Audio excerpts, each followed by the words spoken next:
Transmaxing, the incel to trans woman pipeline. Incels. Everyone loves talking about them. No one seems to ever like them.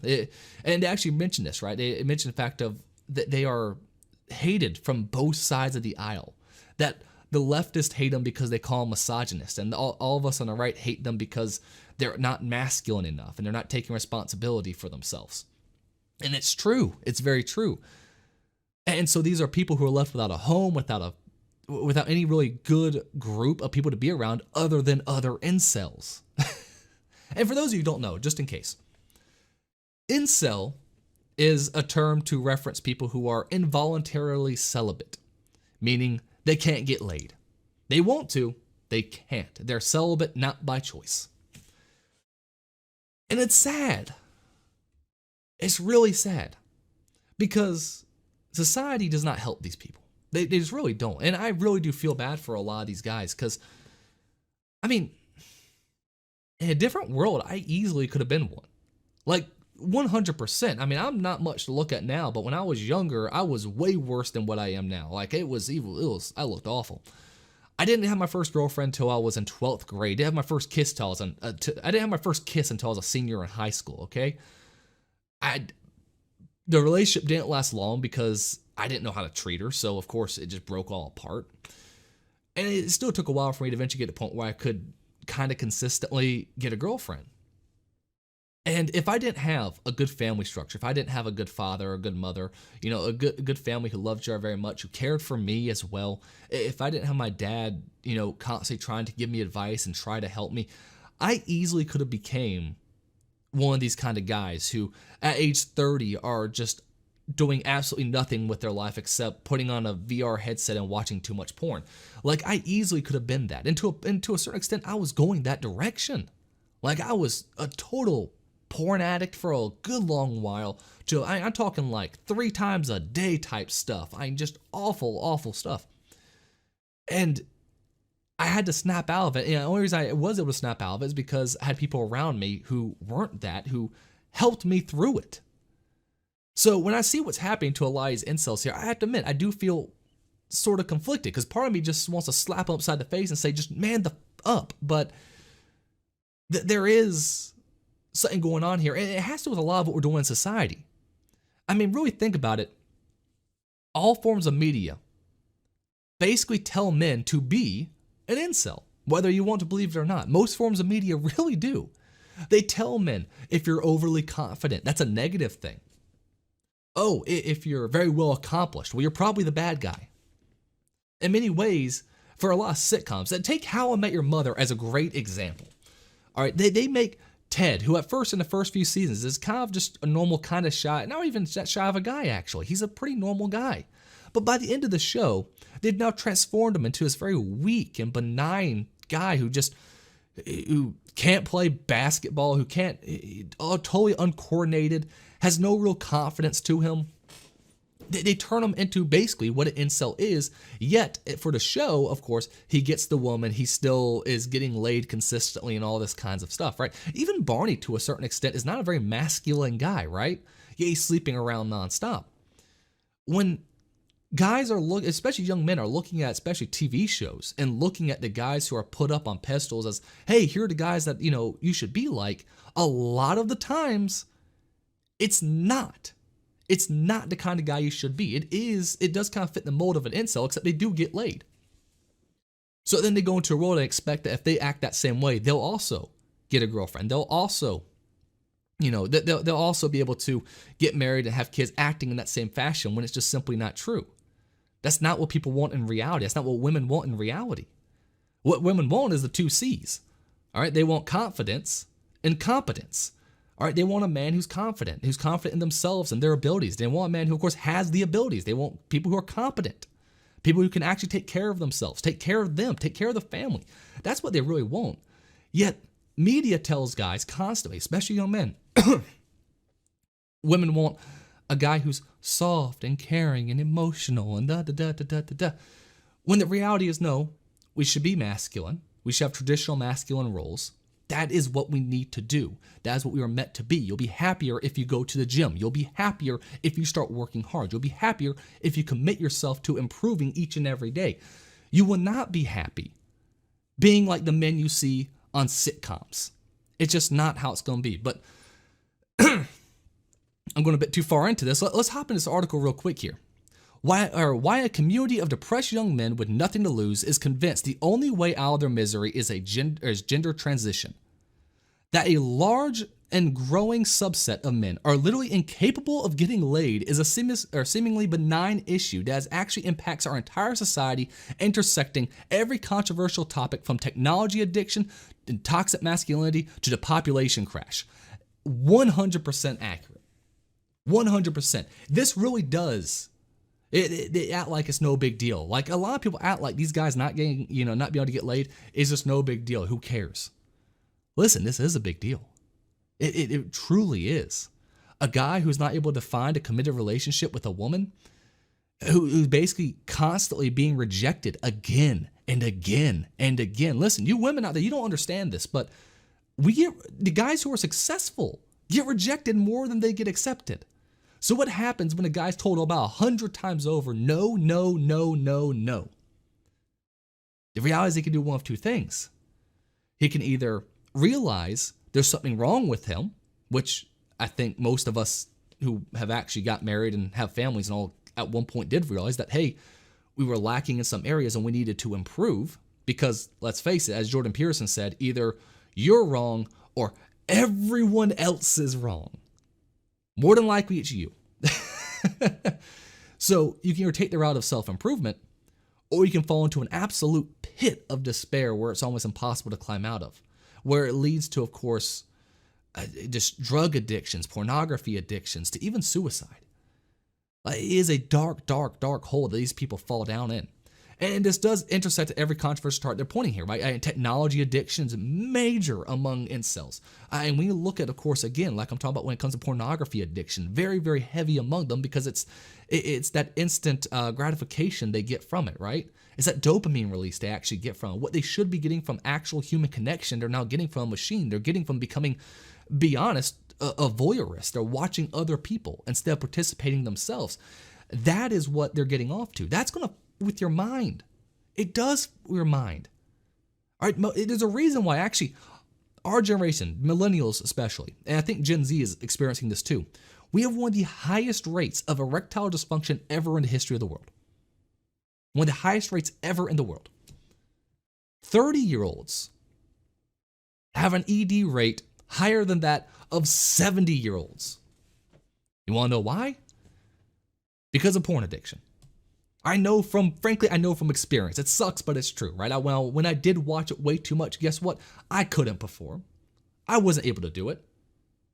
Yet, when I got off of that stuff, when I stopped watching that, everything got better. Everything got better. After like 2 weeks of not watching porn, guess what? You can perform a lot better. These men, though, are at a point now where even if they did get a woman, they won't even know what to do. They won't know how to treat her. They won't know what to do when things got to that level. They are now to a point where they need that technology just to even go about their day, to go about their lives. When it comes to toxic masculinity, a little bit of a mixed feeling on that. I think the whole toxic masculinity thing is obviously a bunch of BS for the most part. The things they're talking about is toxic masculinity. They don't understand like the difference between confidence and arrogance. They'll go, oh, this person's overly confident. That's toxic. No, being arrogant is toxic. Being confident is what you want to be. There's a big difference. Arrogant is I can't possibly ever lose, and confident is it doesn't matter if I win or lose, I will succeed in the end. It's a bit more, I won't say it's a bit more in a way philosophical, right?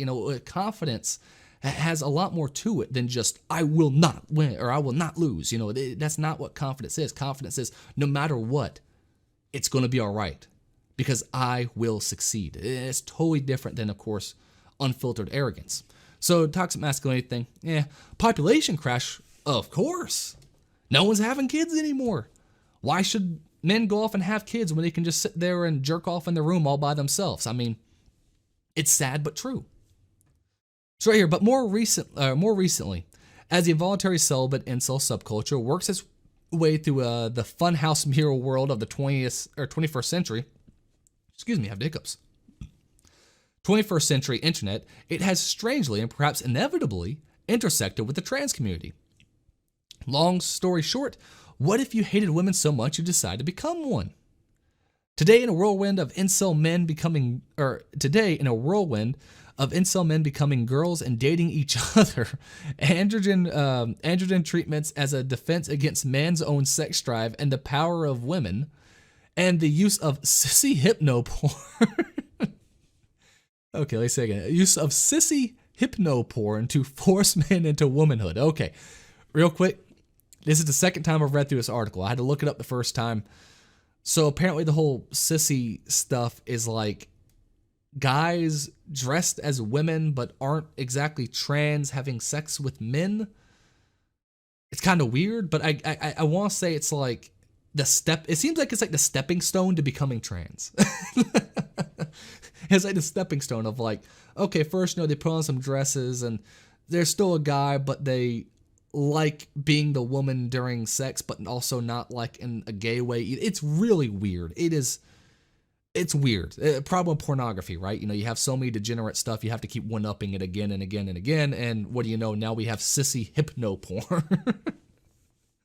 It's just such a stupid thing to even have to say. So what they're doing is basically trying to convince themselves that they will enjoy it. And the sad part is, I guarantee it works. I guarantee for these guys it actually works. Because here's the deal. The mind is very malleable. You can get it to like certain things. You really can. There's ways you can do it. It can happen.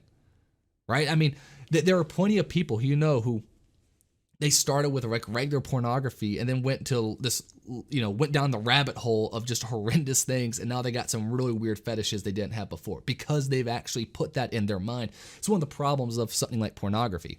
And now, of course, these guys who can't stand women are now watching sissy hypno porn as a way to just kind of twist their mind to accept what they want to move forward with. It is it's a weird world we're living in. Imagine you're a depressed young man in a developed country. Maybe you work long hours for low pay. Maybe you're unemployed. When you were in school, you didn't fit in with other boys. Girls acted like you weren't even there. You spend most of your free time playing video games, shitposting online with friends you never met in real life. You rarely have sex without paying for it. I love how they assume these guys are buying hookers. I don't even think incels really are even going out doing that, to be honest. I'm pretty sure they're just stuck inside too long. You consider suicide regularly. It's a sad but real thing that these guys definitely deal with. To the left, you're a threat, a woman-hating incel with latent violent tendencies. To the right, you're a degenerate, a porn-addicted weak virgin who struggles to impose himself on the world. Like I was saying before, these people have no home other than themselves. So this idea that some of them are transitioning and they're just hooking up all with one another,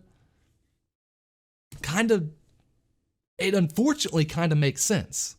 Really sad it does, but you can kind of see where it's coming from for these guys, or at least how it's developing at the very least.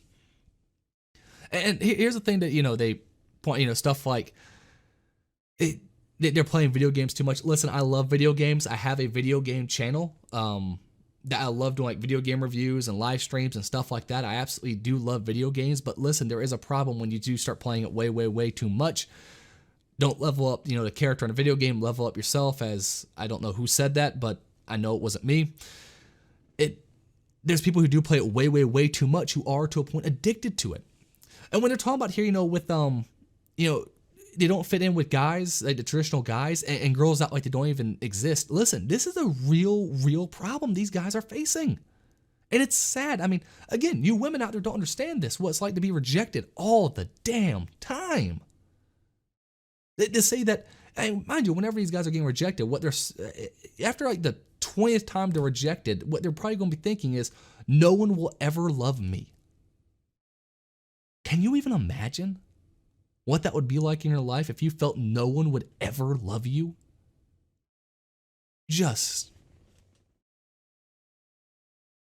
And again, to a point, I feel for these guys because there was a point in my life where I feel like I could have gone down that path had I not had the right people in my life. Around like 11th grade or so, I was feeling basically that similar thing of I'm probably never going to get married. No one's going to ever care for me. No one's ever going to like love me or anything like that. It was only because I had good parents who were able to, I had someone to look up to, someone who I was able to try to emulate to the best of my ability. My dad constantly was telling me nonstop, hey, you need to improve yourself. You need to grow. You need to develop. You need to get out there and do different things, all this stuff. And it wasn't until I was like out of high school that it finally clicked for me personally. I don't know why it took so long, but eventually it did. And what do you know? Now I'm married, happily so, to a beautiful woman and have 2 great and amazing kids. A lot of these guys don't have that in their lives. A lot of these guys come from single parents. Okay, we'll just go here. A lot of these incels come from single mothers who have no idea what they're going through. They have no one to relate to them. They have absolutely no one who can help them through this. A lot of them come from single moms or broken families. And again, a single mom doing what she can. To a point, I respect it. Sure, obviously, I can't imagine how difficult that would be, yada, yada, yada. But a mother has no idea what a boy goes through. They just don't. Just like how, listen, as a dad, I have when my daughter starts, growing up and developing all that stuff, I have no idea what any of that's like. All that, the wife's going to be taking care of that. And when my son has certain issues, guess what? There's going to be a lot of issues that she isn't going to be able to help him through, that I will have to help him through. So what happens now when we have a bunch of young men who have no father figure in their life, who have no one to really turn to emulate, to properly learn from in general? They're learning again from bad television and porn. That's what they're learning from. It's no surprise that they're having all these struggles.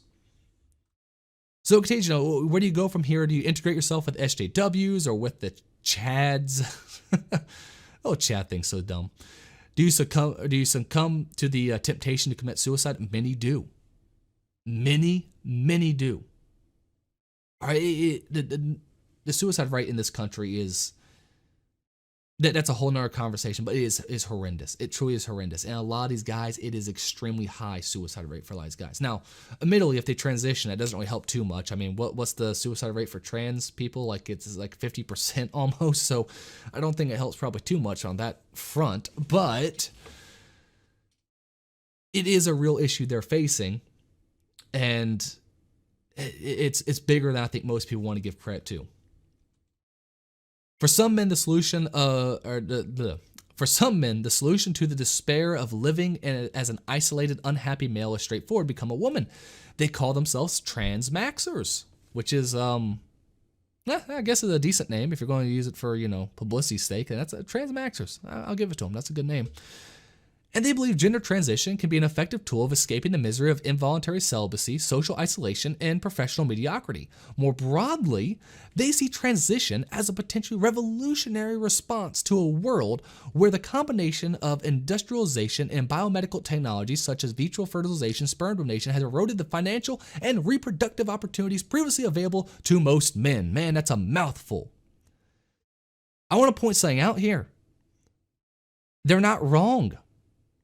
It is an escape, because as a society, we constantly right now are praising every trans person we see. So they go from not being noticed to being despised, from being rejected again and again and again and again, and they transition, and suddenly they have all these people showering love on them, saying how beautiful they look as a woman, how, oh, you're going to enjoy it so much, oh, come into our community, oh, come out to our parades, come on.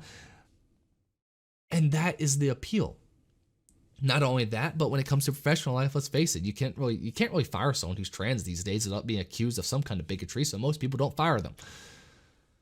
You get special privileges when it comes to many aspects of society. If you're online and people ridicule you, guess what? You can get them banned. I wish when people ridiculed me, I get them banned. Man, I have so many people. Every time I do like a video game live stream, I always have people hop in chat saying baldy, baldy, baldy, baldy, baldy. Not realizing, of course, I chose kind of to go bald. But either way, people insult me all the time. Don't really care. But guess what? If you're trans and they insult you, well, guess what? You can get them banned.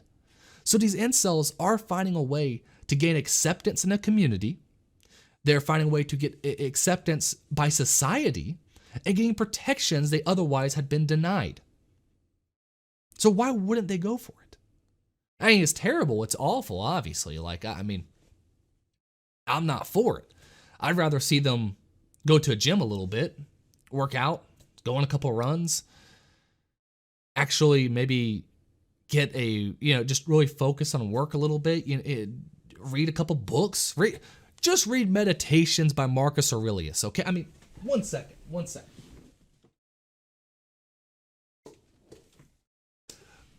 Read this, I need to expand it, don't I? Read this book and it will fix you, okay? If you're an incel, read this book and I promise you, you will no longer be an incel, all right? Meditations, Marcus Aurelius, one of the greatest books. If you got like the Bible, and then like you got Marcus Aurelius in my eyes, okay? It goes pretty much in that order. This right here, I would say, is the second most important book on the face of the planet. Read this if you're a man. Read this, and it will fix almost any issue you're facing, all right? It will really get your eyes back on track and get you focused where you ought to be. That's what I'd rather see incels be doing. But instead, they're finding acceptance with a group whose love is very conditional. This is an unconditional love these people are giving them.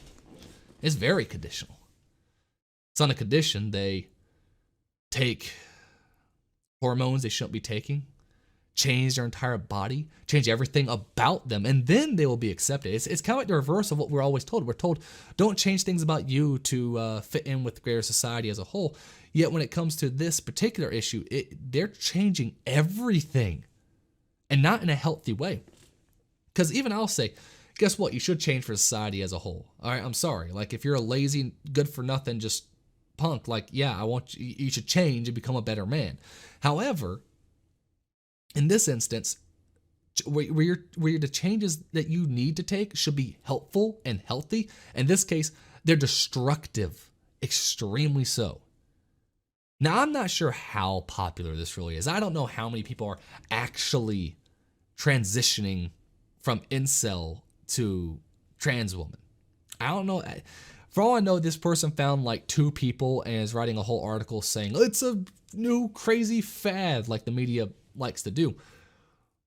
But you can find this whole article and it's a decent read, but it actually is somewhat well made. I don't really agree with everything in it, but they do list out a lot of stuff that's going on with them in a very non-hateful way. Because I have to be honest, again, I don't like the hate on the incel community. I don't like it. Again, I am a married man with multiple kids. I am not even remotely an incel. But at one point, again, all it will have taken is one change in my life, and I probably would have been. All right, I can't express how close I was. I mean, I was depressed. I didn't know what to do with my life. I mean, I got scars all up and down my arm. It's kind of hard to see on camera, I guess, but maybe you can see, my arms, wrist, all. I was the emo kid in school. All right, listen, I do feel for these guys. I was the guy who had hair down to my shoulders, never washed it, greasy as hell, wearing all black, in the corner, just bad stuff. And it's because I really thought for a while there I would never be accepted by other people. I would never, be loved by a woman or anything like that. I was in that position. If it wasn't for me having such a great family, I would have gone down, I feel like, a similar path. So I don't like the hate towards them because this is a case where, for the most part, society has failed them. Their parents especially failed them. Again, in many cases, these guys don't have a father or a father who just doesn't care. It's very rare you see one of these guys who are incels with a dad who actually loves and cares about them. It's very rare you see any of these guys with any real father figures in their lives. Part of why I believe it's so important for me to try to be there as much as possible for my kids. Kids need both in their lives. They need a father. They need a mother. You can't just go without one of the two. You have to have both. And that's what these kids are lacking. They were failed by their fathers. They were failed by society. They were failed by almost all of us because we're constantly holding up media that tells them that, the traits that they should develop in order to become good, confident men are bad. We're telling them like those traits are terrible, which then sends them again down this whole rabbit hole. Okay, what am I supposed to do then? What am I supposed to do then? It's awful. Hopefully, we'll get to a point where maybe we can actually look at people like that and just how this. Hopefully, we can get to a point where we just have less single mothers going around, right? Hopefully, we can get to a point where people are actually taking care of their kids like they should. But till then, this will be a problem that will continue on and on and on.